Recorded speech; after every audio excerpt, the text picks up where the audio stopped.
Hello guys, welcome to my YouTube इसकी channel. जो ये पूरी पुलबैक की स्टोरी है, चाहे वो निफ्टी आईटी की हो या फिर इंडिविजुअल स्टॉक्स की परसिस्टेंस कोफोर्ज, आज वाकई सुबह क्या बात हुई थी आउटलुक में, जो एडिटर्स आउटलुक था उस पर हम बातचीत करेंगे। वो इनफैक्ट आप अभी सीक्वेंस देखेंगे भी, लेकिन हमने आज दोनों ही मैनेजमेंट से बातचीत करी, परसिस्टेंस की भी और कोफोर्ज की भी। मिड कैप आईटी स्पेस की दोनों कंपनियां, नतीजे बेहद शानदार थे, अव्वल दर्जे के थे। बीएफएसआई को लेकर, ग्रोथ आउटलुक को लेकर, यूएस मार्केट को लेकर इन दोनों कंपनियों ने क्या कहा आज सीएनबीसी आवाज़ के मंच पे, आइए सुनते हैं।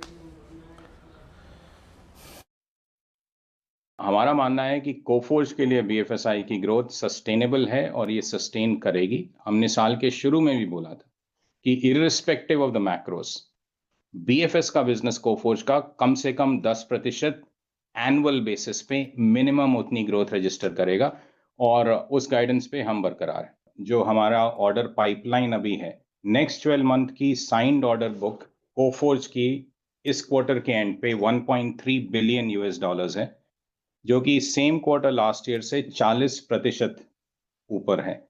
ऑर्डर इनटेक इसी क्वार्टर का, नॉर्मली हमारा ऑर्डर इनटेक करीब 300 मिलियन यूएस डॉलर होता है, 516 मिलियन यूएस डॉलर रहा है।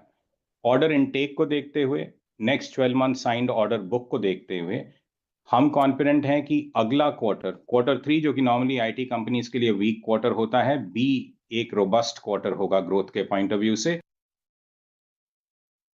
Quarter on quarter BFSI space में 7.5% की ग्रोथ दिखाई दी है। एक थोड़ा सा मार्जिनल इम्पैक्ट जो आता है फरलोज की वजह से Q3 में, वो अगर निकाल दें तो बाकी उसमें हमें कोई दिक्कत नहीं दिखाई दे रही है। हमारे कस्टमर्स के साथ इंटरेक्शंस काफ़ी अच्छे हो रहे हैं, हमारी डील क्लोजर अच्छी हो रही है, तो हमें स्ट्रक्चरली कोई चेंज नहीं दिख रहा है। और हमें कॉन्फिडेंस है कि ये अगले H2 में भी आपको ऑल सेक्टर्स में आपको ग्रोथ दिखाई देगी। हाईटेक है कि हमारा एक सेक्टर है जो एक थोड़ा सा स्लो डाउन सिचुएशन में था पिछले 2 क्वार्टर में, मगर अभी जो हमने कुछ डील्स साइन किए हैं उसका इफेक्ट आपको अगले 2 क्वार्टर। कहाँ से आई ये numbers? Constant currency revenue growth 5%, quarter on quarter. 4.3% की एक्सपेक्टेशन थी, ऐसा नहीं कि एक्सपेक्टेशन कम की थी, एक्सपेक्टेशन 4.3 की थी, लेकिन ये तो वो बात हो गई कि आप एक्सपेक्ट कर रहे हैं एक स्टूडेंट से कि 98% लाए, वो 99 ले आए, तो ये उस तरीके का मामला है। मुझे लगता है ये स्टॉक 52 वीक हाई हिट करेगा। दूसरा big stock Coforge, zero promoter holding होने के बावजूद, और जब पूरा माल छोड़ दिया था बेरिंग ने, नंबर्स ऑब्वियसली इंक्लूडेड हैं, लेकिन फिर भी अदरवाइज ऑल्सो नंबर्स काफ़ी अच्छे हैं। तो परसिस्टेंट और कोफोर्ज यहाँ पे तो मैं डार्क ग्रीन लेके चल रहा हूँ। आज इनफैक्ट 3 स्टॉक्स डिस्कस कर लेते हैं वीरू एक बार फाइनली फटाफट। एक बार परसिस्टेंट, कोफोर्ज और बजाज फाइनेंस, तीनों लेकर आइए।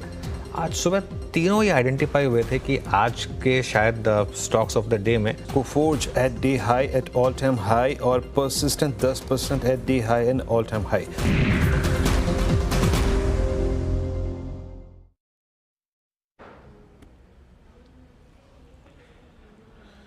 ओके, तो आज ये रिटेल स्टेक में बातचीत हुई थी। आपकी स्क्रीन पे दोनों ही स्टॉक्स जो हैं वो 11% ऊपर ट्रेड करते हुए। शिल्पा जी, बहुत संक्षेप में इन दोनों स्टॉक्स पे आपका आउटलुक किस वक्त मैम? जी बिल्कुल, परसिस्टेंट तो मुझे लगता है यहाँ पे 6200 के लेवल्स के लिए डेफिनेटली तैयार है। जिस तरह से इसका आया है, the numbers and the kind of movement stock is showing, तो परसिस्टेंट में मैं ज्यादा कॉन्फिडेंट हूँ कि 5500 आप इसका स्टॉप लॉस अभी रखिए, ट्रेलिंग स्टॉप लॉस अगर आपके पास ऑलरेडी है, and look for targets of 6200।